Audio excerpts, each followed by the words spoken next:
Hiring? Aren't you tired of holding for white candidates when your job posts apply? It's a lot of fun to be a haystack. That's why you should try ZipRecruiter for free at ZipRecruiter.com/unit. Instead of waiting for great candidates to find you, ZipRecruiter finds qualified candidates. I was 26 when I bought my first house. Not much of a house, honestly. A beat-up farmhouse about 40 minutes outside town.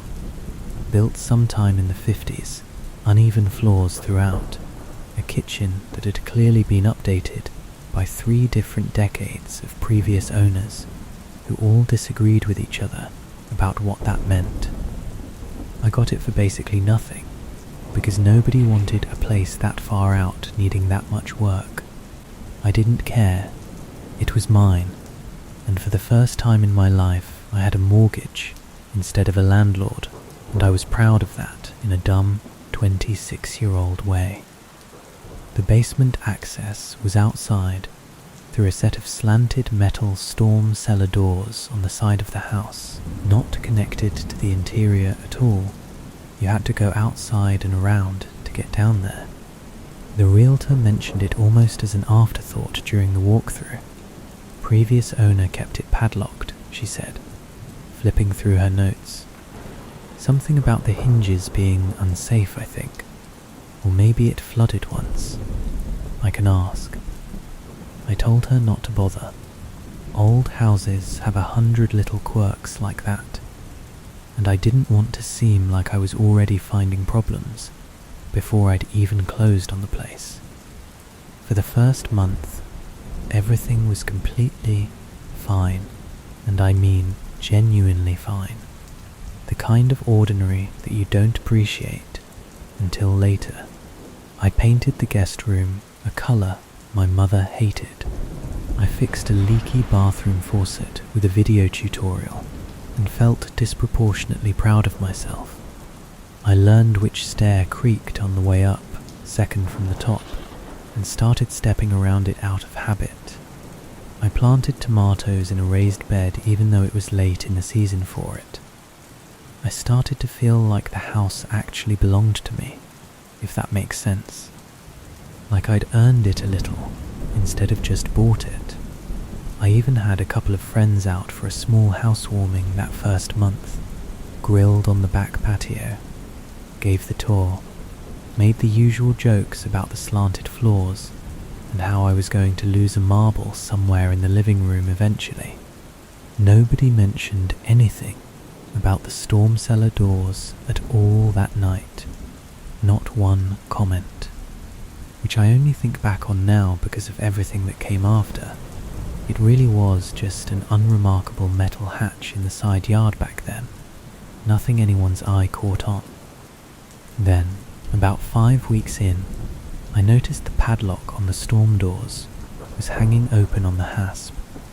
Not broken, not forced, just undone, like someone had used a key. I hadn't been given a key for it during the closing, and when I called the realtor to ask, she said the seller claimed to have lost it years ago and never thought to mention it again.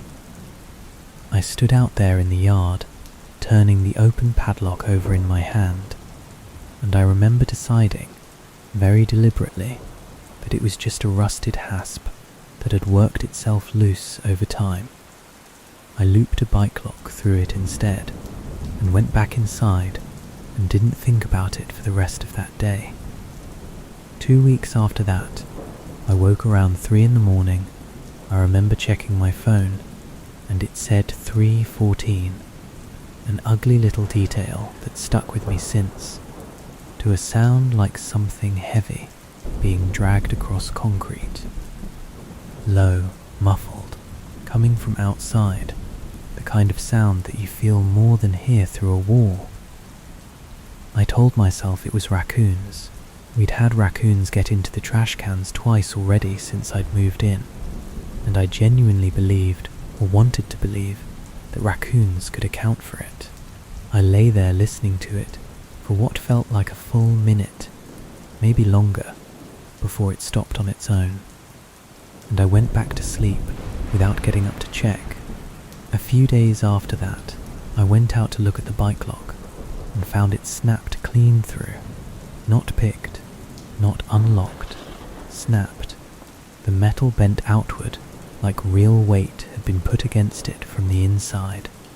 The storm doors themselves were shut again though, and latched from the inside somehow, which is the part I stood there trying to work out for a long time, because there was no way to reach that interior latch from outside the doors.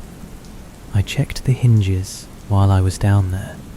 They weren't rusted at all, which surprised me, given everything else about the house. They were oiled, recently, from the smell of it. In between the lock and the dragging sound, there were a couple of smaller things I almost didn't count at all, because on their own they felt too minor to mean anything. The porch light out front, which I always left on overnight, started flickering out completely around the same time every few nights, only to be back on and working fine by the time I checked the bulb in the morning.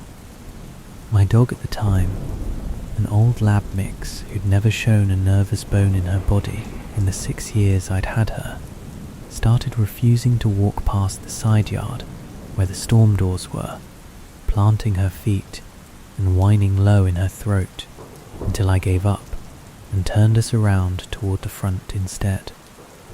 I told myself, dogs get funny ideas sometimes, the same as people do, and that the porch light was probably just an old, failing fixture that hadn't been replaced since whenever the house was wired. I want to be clear that I went through every reasonable explanation I could think of before I let myself get properly unsettled about any of this. Maybe a previous tenant still had a spare key and was quietly storing something down there without telling anyone. Maybe it was local kids daring each other to break in, the way kids do with any abandoned-looking property. Maybe the recently oiled smell was something else entirely, and I was just primed to notice it because of everything else, some trick my own nerves were playing on me after weeks of low-grade unease building up without my fully realizing it. I called the water company directly and asked whether anyone had recent access for a meter reading. Nobody did, and it turned out the meter wasn't even down there. It was on the exterior wall near the driveway, nowhere close. I called the previous owner's old number, which the realtor still had on file, and left a voicemail asking, as politely as I could manage, whether there was anything about the basement I ought to know. Nobody ever called me back, though about a week later I got a single text from that same number. No words at all, just a photo of the house taken from the road, old enough that the paint colour was different from any I'd seen in listing photos, and no caption explaining who'd sent it or why. Around that same time, I also started noticing that the tomatoes I'd planted near the side yard, the ones closest to the storm cellar doors, weren't growing right. Everything else in the raised bed came along fine, but that one section stayed stunted, leaves curling inward no matter how much I watered or fed them, like the soil itself had gone bad in one specific patch and nowhere else. I asked a co-worker who gardened seriously about it, described the symptoms, and she suggested a few soil issues that could theoretically cause it, none of which quite matched what I was seeing, and none of which explained why it was contained to that one exact patch and nothing beyond it. What actually got me to go down there myself wasn't fear, if I'm honest. It was that I couldn't stand not knowing anymore. It had gotten under my skin in a way that made normal daily tasks feel distracted and half-finished. I bought a new, heavier lock, grabbed a good flashlight, and went out on a bright weekend afternoon specifically because it was daylight, telling myself I'd just look around quickly and come straight back up. The basement itself was mostly what you'd expect from a place like that. Exposed floor joists overhead, an old water heater humming in the corner, some warped wooden shelving stacked with rusted paint cans, and a broken push mower nobody had bothered to haul out. But at the far end, past where the flashlight beam started losing its strength against the dark, there was a second door. Interior, wood, painted the same flat off-white as the walls around it, which is probably why I hadn't clocked it right away from the top of the stairs. It hadn't been anywhere on the floor plan I'd been given at closing. I stood there a long time, longer than felt entirely normal, just looking at it, because it didn't line up with anything on the outside of the house. I'd walked the full perimeter more than once by that point, out of simple curiosity about my own property, and there was no room, no addition, nothing on that side that a door like that should lead into.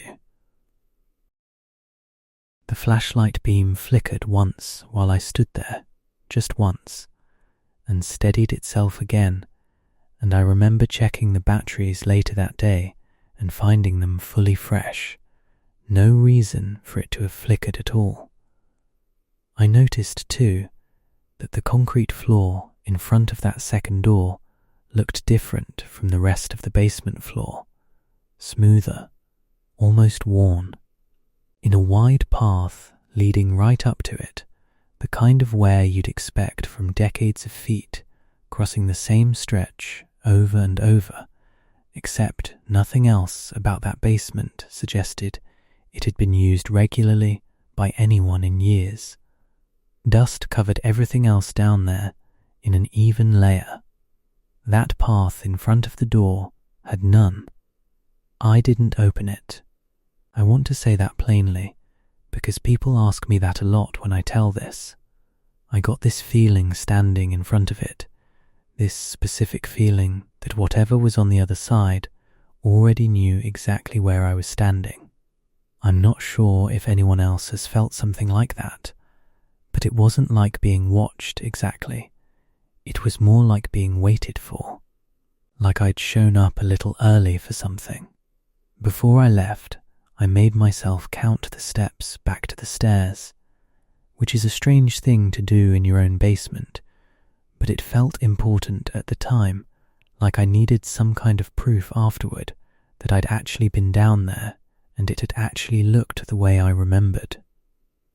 14 steps. I checked again the next time I went down, weeks later, just to grab a paint can. Still 14. I don't know why that detail mattered to me so much, only that it did. I backed out of the basement and locked the new lock behind me, and that night the dragging sound came back. Except this time it was closer, not out in the yard anymore, but on the stairs of the storm cellar itself. Slow even. One step at a time. I didn't get up to check. I dragged a chair in front of my bedroom door, which I know rationally wouldn't have stopped anything, and I lay there listening until it got light outside and the sound had long since stopped. For the next several weeks, I avoided that side of the yard almost entirely, which felt ridiculous given it was my own property. Land I'd worked hard to be able to call mine. My dog stopped even glancing that direction after a while, like she'd simply decided to write it off the way you'd avoid a pothole you already know is there. Twice more that summer, I heard the dragging sound at night, always somewhere close to that same hour, and both times I did the same thing, lay still, waited it out, told myself in the morning that it had probably been something explainable that I just hadn't thought of yet. I never came up with anything that actually satisfied me. Even the tomatoes never recovered in that one patch, no matter what I tried, and I ended up just leaving that section of the bed empty for the rest of the season, unwilling to keep fighting it. I sold the house about 4 months later. I told the buyers about the storm cellar doors and the old padlock, nothing more specific than that, because it felt cruel to hand someone a story that had no ending and let it colour their whole experience of the place before they'd even moved in. I never went down to that second door. I still don't know what's behind it, or who, if anyone, is out there keeping those hinges oiled now that I'm gone. I worked overnight stocking shelves at a grocery store for a little over 2 years in my early 20s, which meant my whole schedule ran backwards from basically everyone I knew. I'd clock out around 6 in the morning, drive home in that strange, flat, early light, eat something small, and go to sleep while the rest of the world was just getting started. My apartment was a 1-bedroom on the 3rd floor of an older building downtown. Thin walls, the kind of place where you learn your neighbours' routines whether you want to or not. The guy above me, who ran on a treadmill at 11 every night. The couple next door who argued about the same 3 things on a loop. I liked the job more than people expect, honestly. There's something calming about an empty grocery store at 4 in the morning. Just the hum of the freezer aisles and the radio one of the other overnight guys always had playing low near receiving. I'd get into a rhythm with the pallet jack, headphones half in, and the hours would just go. It made the mornings afterward feel earned. That particular kind of tired where you sleep hard and dreamless. One morning I got home and the kitchen light was already on. I remember standing in the doorway with my keys still in my hand, genuinely certain I'd turned it off before my shift, because the switch had this habit of clicking twice if you didn't flip it hard enough, and I always noticed when it did that, because it annoyed me. I stood there a second, decided I must have just forgotten for once after a long shift, and went to bed without thinking much more about it. For a couple of weeks after that, nothing happened at all. Life went back to its normal rhythm, or as normal as an overnight schedule ever lets your life feel. Then I started noticing small things out of place, one at a time, spaced out enough that none of them felt significant on its own. A mug I was sure I'd left in the sink the night before would be sitting in the drying rack instead, upside down, exactly the way I'd have put it if I'd washed it myself. My spare key, which always lived on a little hook by the front door, would occasionally turn up on the counter instead, not gone, just moved, 3 or 4 inches to the left of the hook, every time. Each one of these, taken alone, was completely explainable. I'm not the most put-together person in the mornings after a 9-hour overnight shift, and I could believe I'd done any single one of these things half asleep and simply not remembered it. Around the same stretch, I started noticing the bathroom mirror fogging up faintly some mornings, even though I hadn't showered yet. A thin film across the glass, like someone had just stepped out of a hot shower minutes before I walked in. I'd wipe it down, tell myself the building's old pipes probably ran a little warm sometimes on their own, some quirk of the plumbing I hadn't dealt with before, and move on with getting ready for bed. What actually got my attention, the thing that stopped feeling explainable, was the chair. I have a small kitchen table with 2 mismatched chairs, and one morning I came home to find one of them pulled out from the table and turned to face directly down the hallway that leads to my bedroom, like someone had been sitting there watching that hallway. I live completely alone. Nobody has a key to that apartment except my landlord and my sister, who lives 4 states away and hadn't visited in over a year. I want to walk through the thinking I actually did before jumping to anything strange, because at the time I was determined to find a boring explanation and hold on to it. I considered whether the building's old pipes running behind that wall could somehow be vibrating things loose over time, shifting a chair leg by fractions of an inch across a smooth floor. I considered whether I had some kind of sleepwalking habit nobody had ever caught me in before, since I lived alone and had no one to notice it, even if it were happening. I even considered, briefly, whether a downstairs or upstairs neighbour had somehow gotten a spare key cut without my landlord's knowledge, though I couldn't come up with a single reason anyone would want to rearrange my kitchen furniture instead of just, say, taking something. I called my landlord first, because that felt like the least unreasonable place to start. He said, sounding a little defensive about it, that nobody from the building had any reason to be in my unit, no maintenance requests on file, nothing scheduled. I asked, carefully, whether there was any chance a master key was floating around that shouldn't be. He said not that he knew of, but the building was old, and who really knew what had happened with keys over the decades before he'd taken over managing it. Around this same stretch, I also started noticing that my apartment's smoke detector mounted in the hallway near the bedroom would occasionally chirp once, just once, in the dead middle of the day when I was trying to sleep. The low battery warning chirp, except when I checked it each time the battery still tested fine and never needed replacing. I asked a couple of co-workers, carefully, without giving too much away, whether anyone had ever mentioned anything odd about the building. One of the older guys on my crew, who'd lived downtown his whole life, said the building had been a boarding house decades back, before it got converted into apartments sometime in the 80s, and that a couple of people over the years had died there of natural causes, old age mostly, nothing dramatic.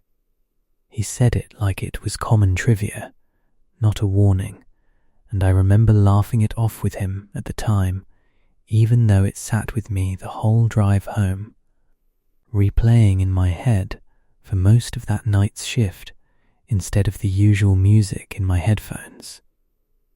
A couple of days into that pattern, I started leaving a small voice recorder running on the counter while I was at work, an old handheld one I'd had since college, mostly because I didn't trust my phone's battery to last a full 9 hours.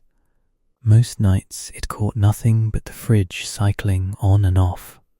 One night, though, it caught something I still haven't fully explained to myself, a single, soft creak of the chair right around 4 a.m, with nothing before or after it, no footsteps leading up to it or away from it, just the chair itself, once, and then silence again for the rest of the recording.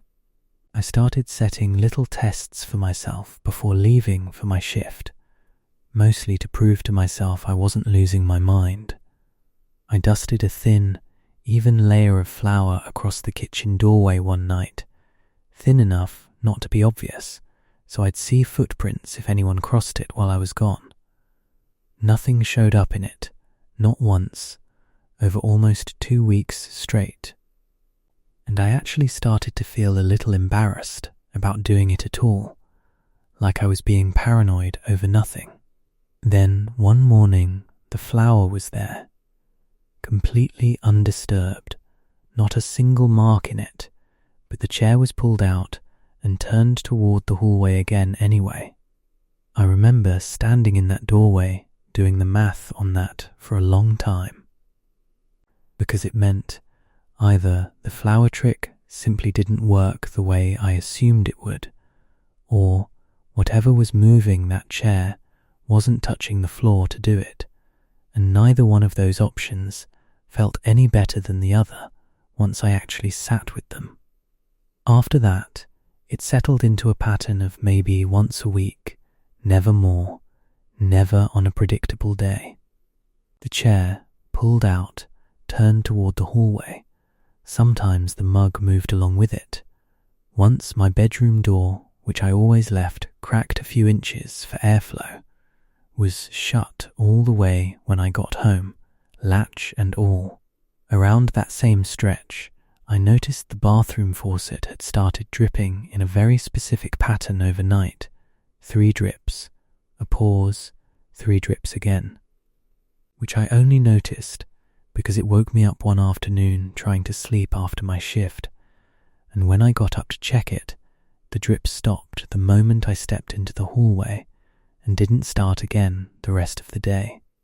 I also started finding the blinds in the living room adjusted, always just slightly, a few inches more open or closed than I'd left them, never dramatically different, just enough that I'd notice and then immediately doubt whether I was misremembering how I'd left them the day before. The night it actually scared me came near the end of that stretch. I got home around 6, tired in that specific bone-deep way overnight shifts give you, and the chair was pulled out again, facing the hallway like always, except this time it was still very slightly moving, not swinging, nothing dramatic, just this tiny, residual rocking motion. The kind a chair does for a second or two right after someone's gotten up out of it. The apartment was completely silent otherwise.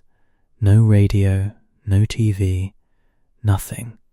I stood frozen in the doorway for what felt like a full minute, my keys still in the lock behind me, before I made myself step all the way inside. I checked every room that morning, methodically, the way you do when your hands are a little unsteady and you want to be thorough about it. Nothing, no open window anywhere, nothing missing that I could find. Front door deadbolted exactly the way I'd left it locked from the inside.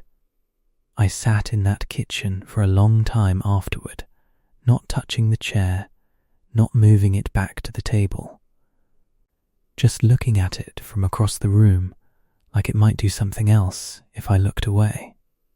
For the last few weeks I lived there, I started coming straight home after my shift, sitting in my car in the parking lot for a minute or two before going up, telling myself I was just tired and needed a second to collect myself, though I think some part of me was actually listening for something, waiting to see if I could hear anything through the 3rd floor window from down in the lot.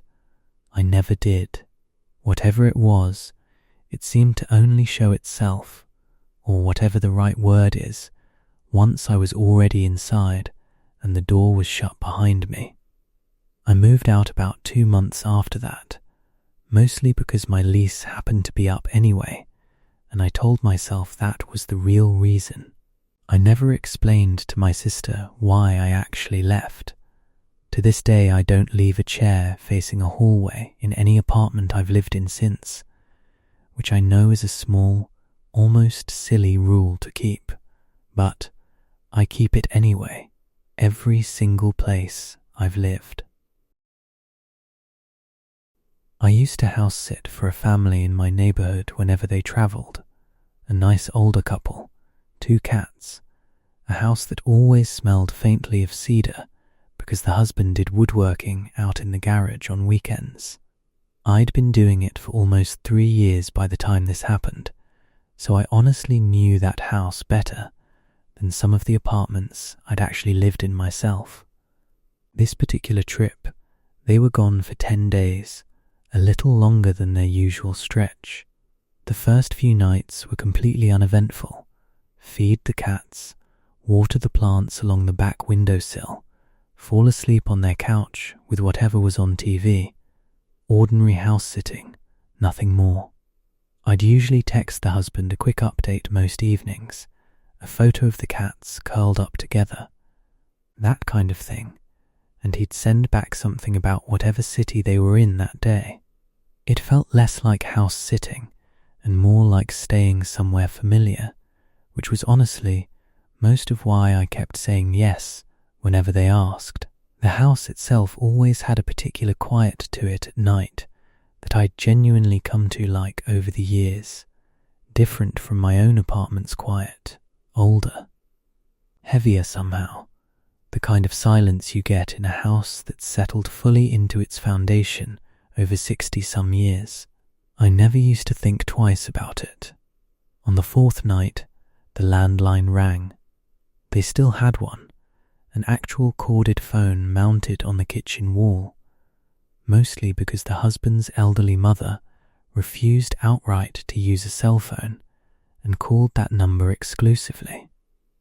I picked it up, said hello, and got nothing back. Not quite silence, more like a very faint, steady breathing, the kind you get from someone holding the receiver close to their face, but not speaking.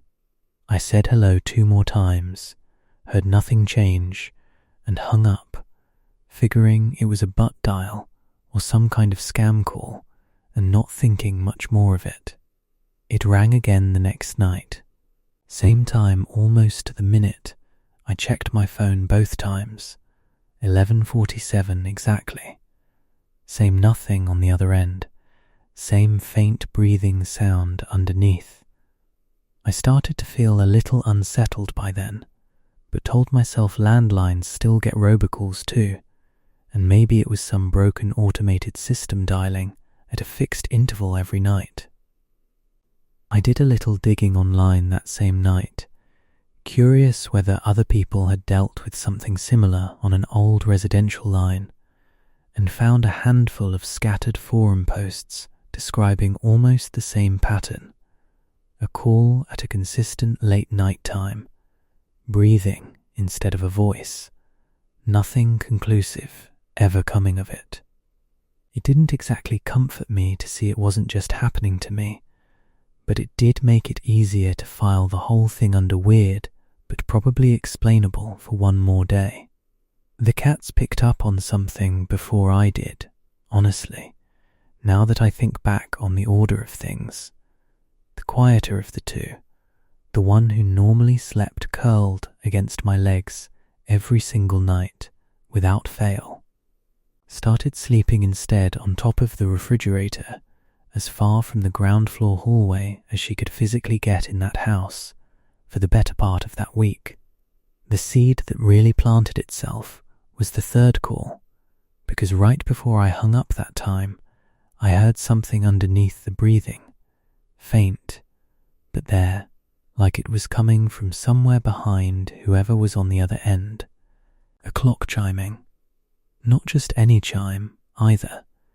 It was distinctive, slightly uneven, with a specific little stumble on the fourth note, and I recognized it immediately, because there was a grandfather clock standing in that exact hallway, maybe 10 feet from where I stood holding the phone, and it made that exact stumble every single hour, a quirk the husband liked to joke about and had never bothered fixing. In between the second and third calls, one of the cats started refusing to go anywhere near that hallway where the grandfather clock stood, which I only really registered afterward, once I had reason to look back on it. She'd normally weave in and out of every room in that house without a second thought. But for those few days, she'd sit right at the edge of the hallway, ears back, and go no further, no matter how much I coaxed her with treats. At the time, I chalked it up to cats being cats, moody for no reason anyone can ever pin down. I want to walk through what I did next, because I genuinely did try to explain it away properly first, more than once. I thought maybe there was some kind of audio bleed, some old party line wiring issue left over from a house that age, and I was somehow hearing an echo of the house's own sound looping back through the receiver. I actually looked it up on my phone that night, sitting up in bed with the lamp on, scrolling through forum threads and old telecom articles until well past 1 in the morning. That isn't really how phone wiring works, not in a house built when this one was, but I wanted it to be true badly enough that I let it go for one more night without acting on it. I also went back and checked my own call log that day, just to be sure I wasn't somehow misremembering the times, and confirmed all 3 calls had come in at 11:47 precisely, down to the minute, 3 nights running, which felt too exact to write off as coincidence, no matter how badly I wanted to. That whole next day, I found myself unable to settle into any of my usual house-sitting routine. I kept the TV on louder than I normally would, kept finding excuses to walk past the kitchen and glance at the phone still mounted on the wall like it might do something on its own if I looked away too long. The husband's woodworking projects, normally kind of a nice detail about the garage, started feeling different somehow. Half-finished shapes under drop cloths that I found myself avoiding rather than admiring the way I usually did. The 4th call, I didn't answer. I let it ring out completely, all the way through, then walked over and unplugged the phone cord from the wall jack myself, standing there watching my own hand do it. I stood there for a second after unplugging it, half expecting nothing more to happen, already rehearsing in my head how silly I'd feel about the whole thing by morning. The kitchen was completely quiet, except for the grandfather clock ticking down the hall, steady, ordinary, the way it always did. It rang anyway. I stood there in the kitchen staring at the disconnected cord coiled in my hand while the phone on the wall rang 4 more full times before it finally stopped on its own. I called the homeowners that night, waking them up given the time difference, and I could hear it in the husband's voice. He laughed it off at first, the way people do when they want a story to stay light, then went quiet when I described the specific detail about the clock's stumble on the 4th chime.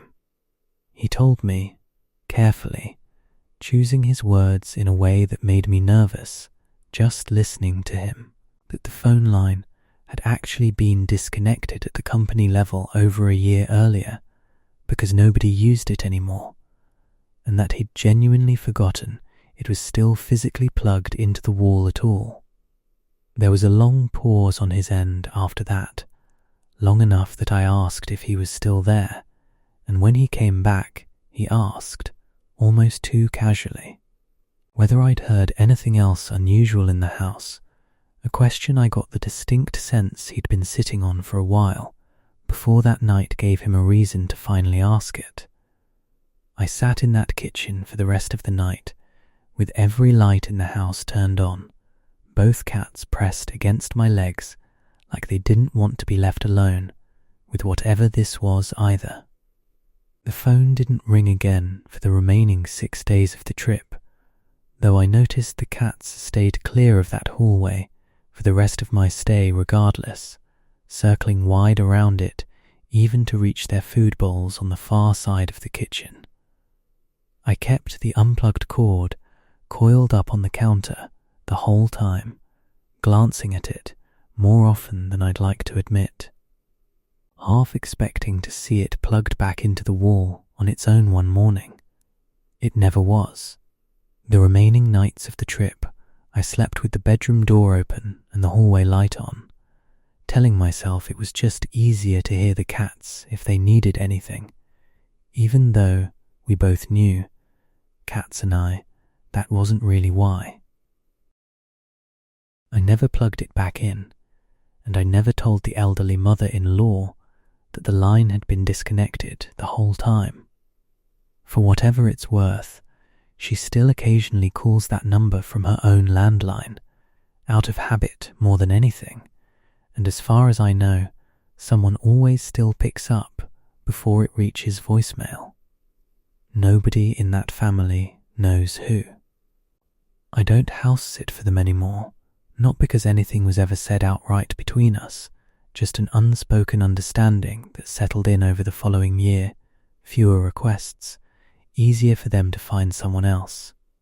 I still think about that clock sometimes, the specific stumble on the 4th chime, whenever I hear any clock chime anywhere at all. My grandmother passed away in early spring, and because I was the closest family member geographically, I ended up staying at her house for close to 3 weeks that summer, going through decades of belongings before the place went up for sale.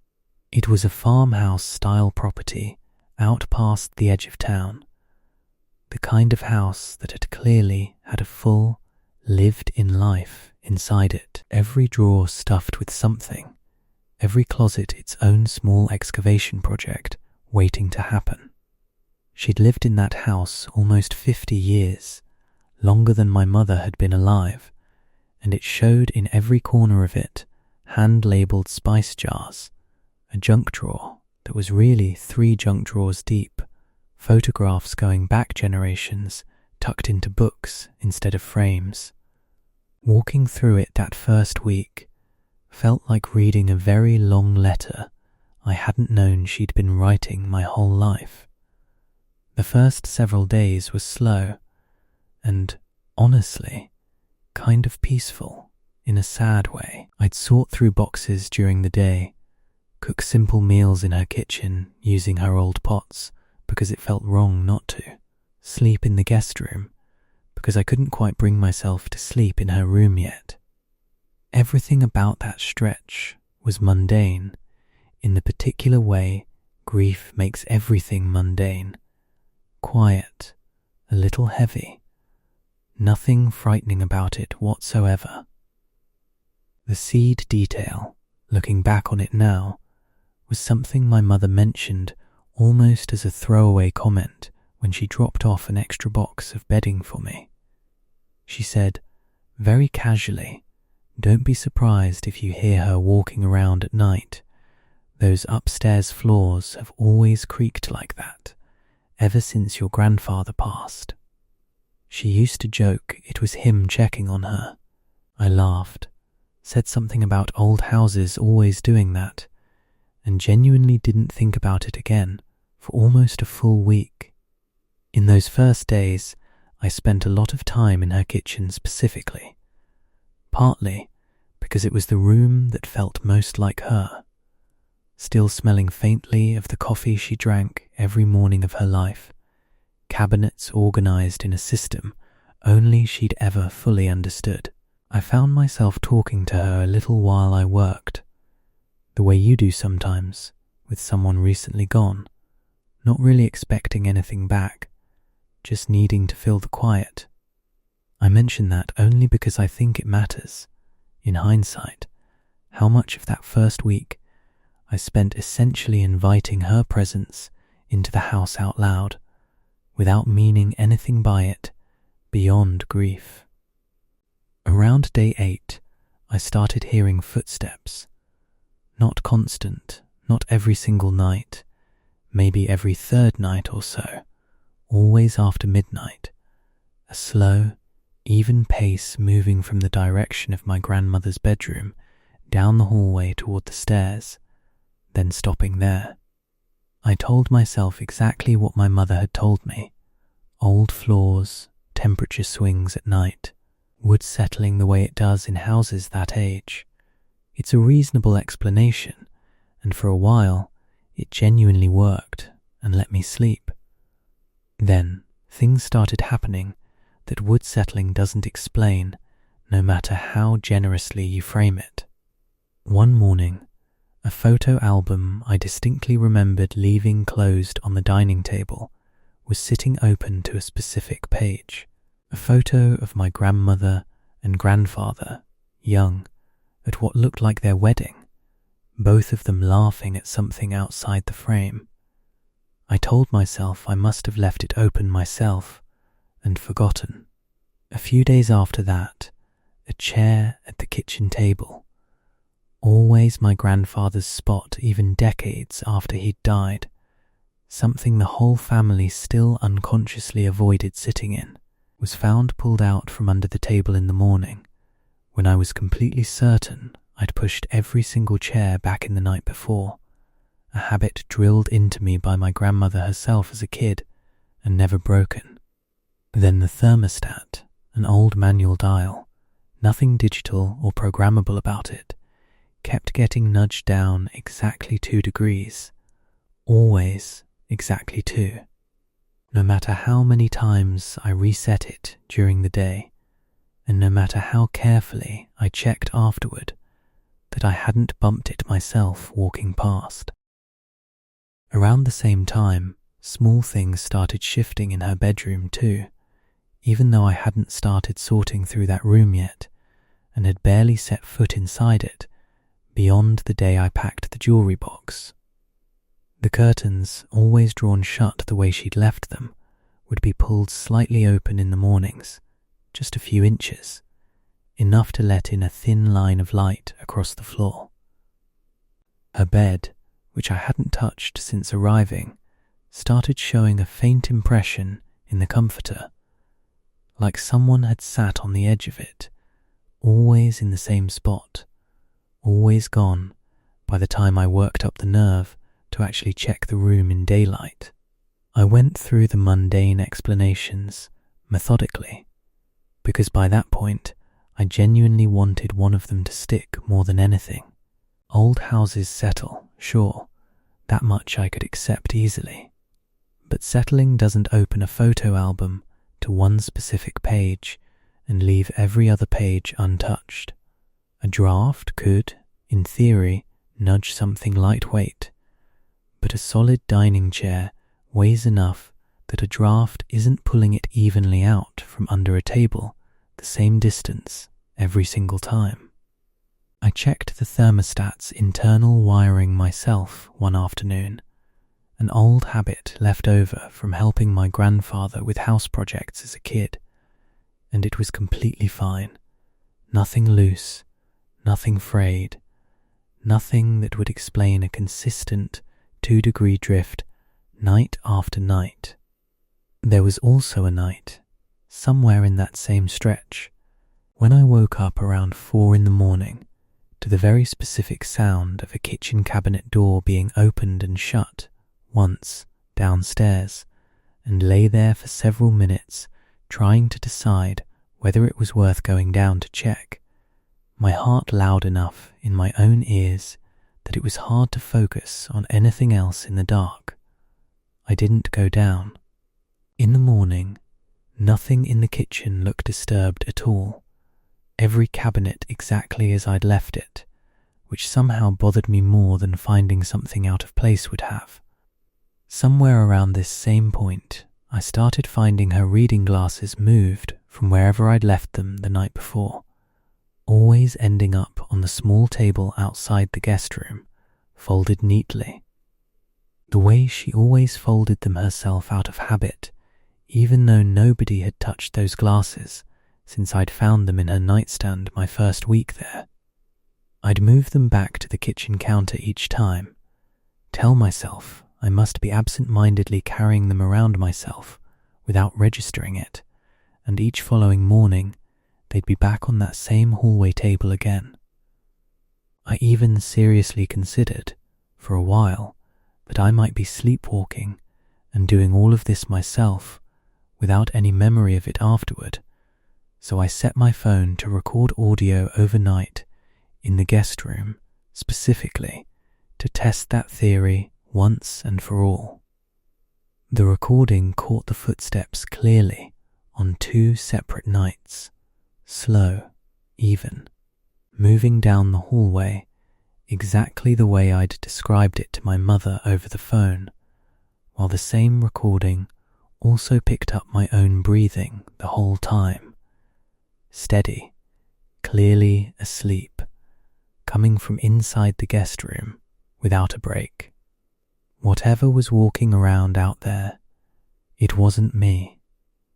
By that point, I'd started leaving a small nightlight on in the hallway, something I hadn't needed since I was a kid, and I remember feeling a little embarrassed buying it at the drugstore in town, like the cashier could somehow tell exactly why a grown adult needed one all of a sudden.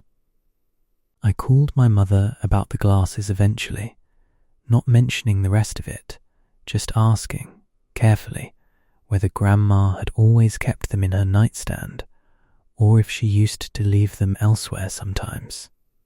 My mother said no, always the nightstand, every night of her life as far as she could remember, which didn't help me feel any better about where they kept turning up instead.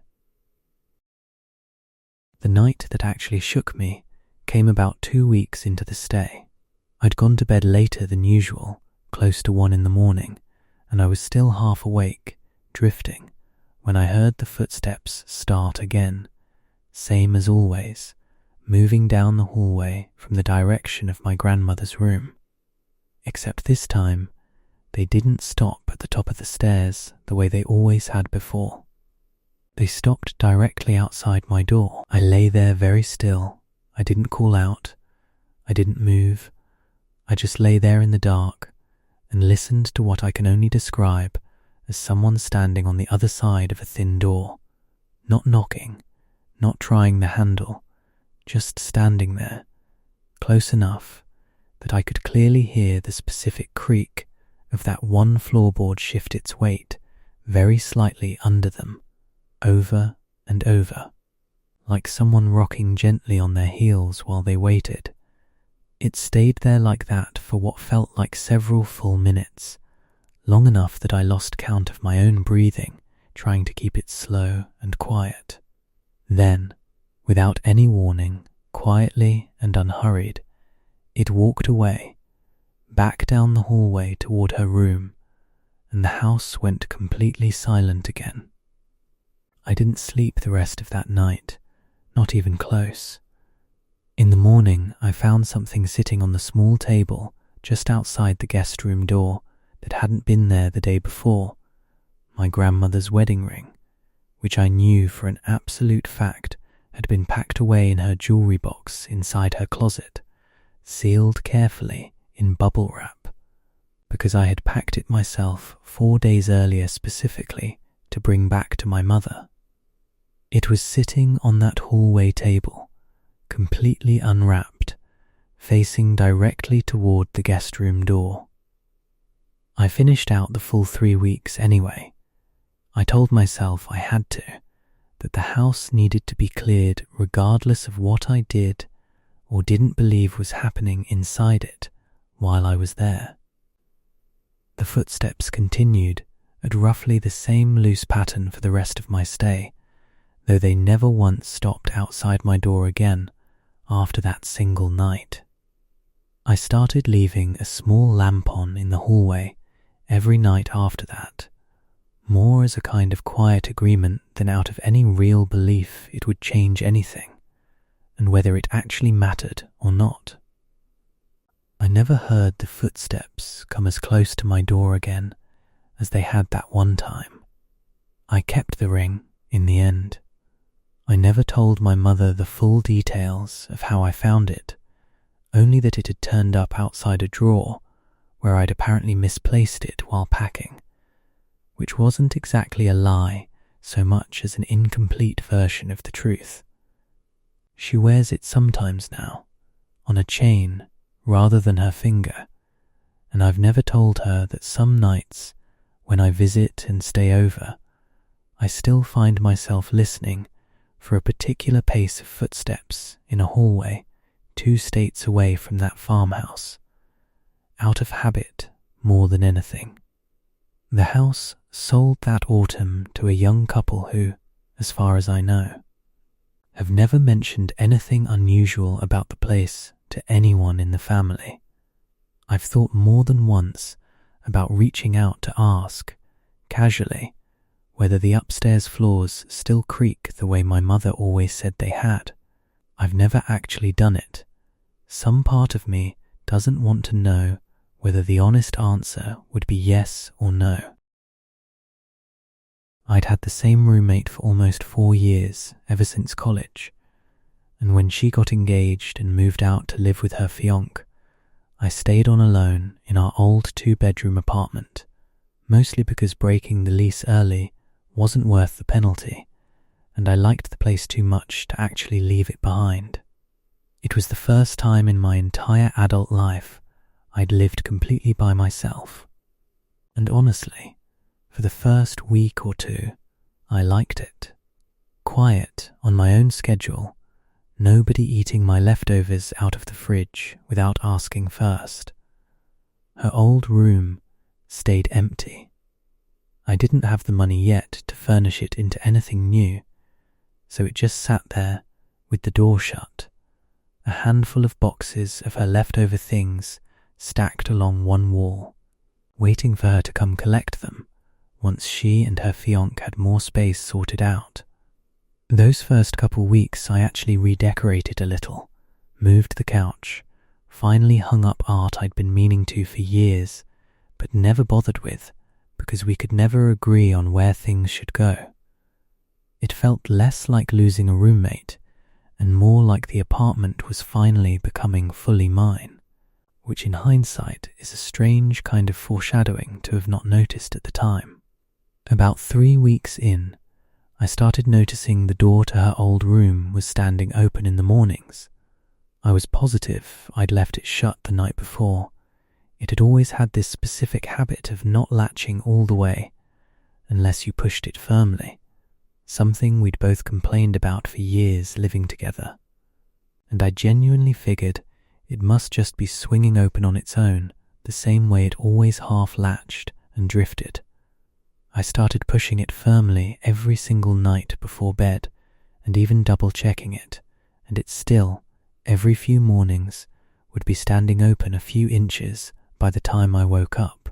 I also started noticing, in that first stretch, that I'd occasionally catch a faint trace of her old perfume somewhere near that end of the hallway, gone again within a few seconds, strong enough each time that I'd stop and actually look around for the source before convincing myself I'd probably just imagined it, some scent memory tied to years of living with her triggered by nothing in particular. I mentioned the door thing once to my landlord too, in passing, half hoping he'd just say, "Oh yeah, that door's always done that," and put the whole thing to rest for me. He said the opposite, actually, said in the 4 years I'd lived there, he'd never once had a maintenance call about that door, and that as far as he remembered it, it had always latched fine before I mentioned it. The next thing was the boxes. One morning, one of the boxes stacked along the wall in her old room had been moved to the center of the floor entirely, its flaps folded open, like someone had gone through it looking for something specific. Nothing appeared to be missing that I could tell, just moved, the flaps folded back neatly instead of closed the way they'd been left. I told myself maybe I'd done it myself, half asleep, looking for something of mine that might have gotten packed into her stuff by accident, even though I genuinely had no memory of doing anything like that, and no real reason to have gone digging through her belongings in the first place. Then I started hearing sounds, specifically coming from that side of the apartment at night.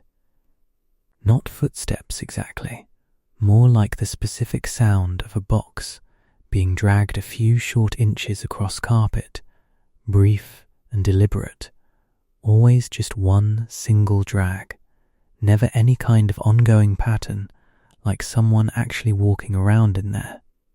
I'd lie awake in bed and hear it clearly through the wall, one single scrape and then absolutely nothing else for the rest of the night, no matter how long I stayed awake listening for more. Around the same time, I noticed the temperature in that side of the apartment had started running noticeably colder than the rest, enough that I could feel the difference just standing in the hallway outside her old door, even with the heat running normally everywhere else.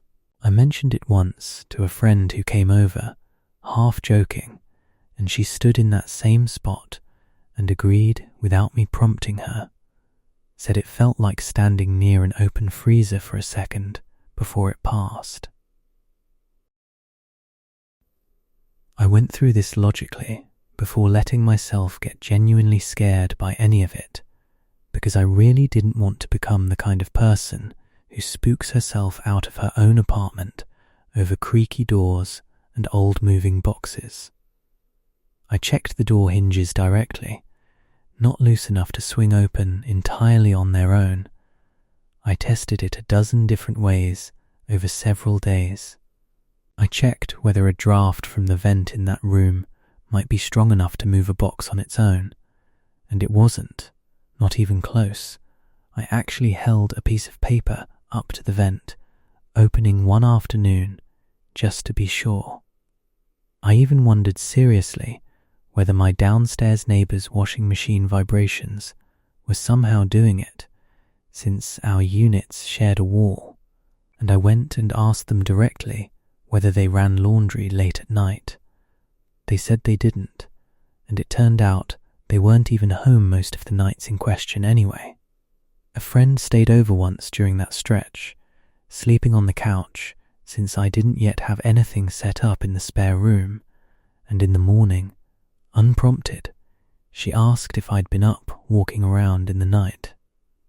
Because she'd heard someone moving near the hallway around 3. I told her it was probably just me getting water, even though I hadn't gotten up at all that night, and I remember how quickly I said it, like some part of me didn't want to sit with the alternative out loud in front of someone else.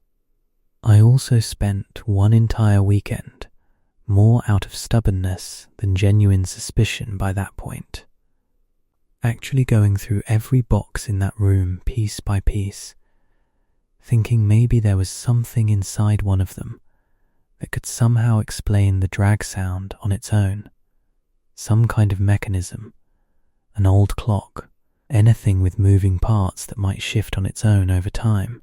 There wasn't. It was clothes, textbooks, a few picture frames. Nothing that could account for a single inch of unexplained movement, let alone a pattern of it stretching over weeks. By that point, I'd started leaving my own bedroom door open too, more than usual, telling myself it was easier to hear if something happened, though really I think I just didn't like the idea of a closed door between me and whatever else was happening in the apartment. The night I actually got scared, I woke up around 3 a.m. to the drag sound again, except this time it didn't stop after just one. It was 3 drags in a row, evenly spaced apart, like something pulling a box a few inches, pausing for a beat, then pulling it again the same distance. I lay there in the dark listening, telling myself it would stop soon, the way it always had. And it did eventually stop, but right after it did, I heard, very quiet and very close to the wall between our 2 rooms, what sounded exactly like someone exhaling, slow and deliberate, close enough that it didn't sound like it was coming through the wall so much as right up against it. I didn't get up. I'm not sure if anyone else would have, either, honestly. But I just lay there completely still, with the blanket pulled up near my face, until it finally got light outside, counting my own heartbeat at one point, just to have something steady to focus on. And when I worked up the nerve to check her old room that morning, the box that had been dragged out to the centre of the floor weeks earlier was now pushed flush up against the shared wall. Flaps closed neatly, like it had never been moved or touched at all. For the rest of the time I lived there alone, I started leaving that bedroom door open on purpose, instead of fighting it shut every night, figuring if it wanted to be open that badly, there wasn't much point in wasting the effort. I never heard the drag sound again after that morning, though every so often, maybe once every couple of months, I'd still catch the door standing at a slightly different angle than I remembered leaving it, just enough to notice, never enough to be sure. I ended up asking my old roommate about it eventually, carefully, without explaining exactly why I was asking, whether anything strange had ever happened in that room while she'd lived there. She went quiet for a second on the phone and told me that for the last few months before she moved out, she used to wake up sometimes and could have sworn the door was open even though she always shut it firmly before bed, and that she'd never mentioned it to me at the time because she figured I'd think she was being ridiculous about it. I asked her, too, whether she'd ever smelled anything unusual near that end of the hallway, thinking of the faint perfume-like scent I used to catch sometimes. Though it wasn't her perfume, she wore something different entirely, and had for years. She said no, never noticed anything like that, which somehow made it feel worse rather than better, like whatever it was had only ever been there for me. I moved out myself about 4 months after that phone call. I still don't know what, if anything, was actually in that room with either one of us over the years, or why it seemed to want that door left open so badly. That's all 5 for tonight. If any of these felt a little too close to something that's happened in your own house, you're honestly not the only one. That's most of why people keep sending these in to begin with. If you want more of these to fall asleep to, sticking around and subscribing helps a lot, but no pressure either way. Get some rest, keep the lights however you like them tonight, and I'll see you in the next one.